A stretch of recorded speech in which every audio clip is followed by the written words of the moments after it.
Hi again, Lana from Natural Lana Says. So my apologies, yesterday I did not give you all a video, so two videos today. Um, so just a little bit about me.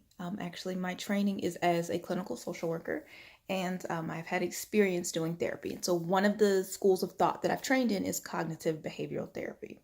So I think some of the premise of it is important in life.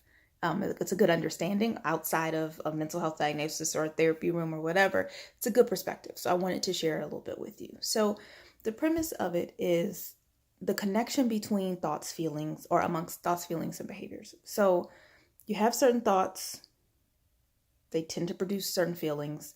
And from our feelings, we usually make choices about our behavior and our action. If I'm angry with you, maybe I'm not going to talk to you.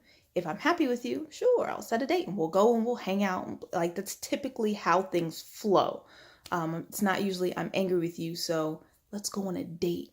You are who I think about when I want to have fun. Usually doesn't quite work like that. But if you back it up a little further, so before these feelings, typically there's a thought that you have about a situation. And these thoughts usually encourage certain feelings. So it's a good point of reflection in your personal life to go back and say, okay, here's a situation. What thoughts was I having about that situation? And then what feelings were produced out of that thought?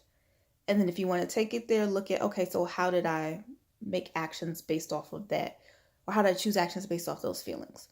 The reason why it's important to do that is one, for insight and clarity on what's going on in your head, how you're processing, but two, also for a point of intervention, because that's where the whole sort of positive thinking kind of concepts come into play. Because the idea is that if you are working more with your thoughts about situations, then you can shift your feelings. And if you're shifting your feelings, you're shifting the actions you take, which then is going to have this sort of domino effect.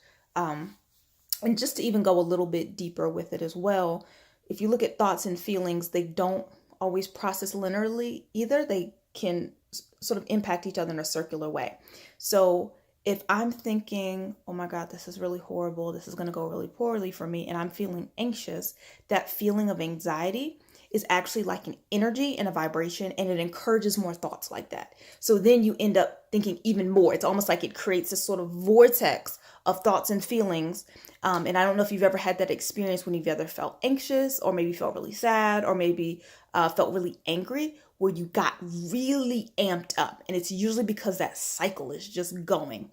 Having a thought encourages a feeling. You're like, all right, we're going with it. More thoughts. And it just, which then leads to certain choices about your behavior.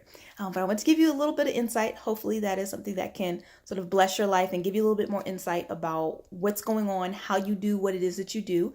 And maybe if you have changes you want to make, it's another point at which you can intervene. All right. Thank you so much. I will see you all next time. Toodles.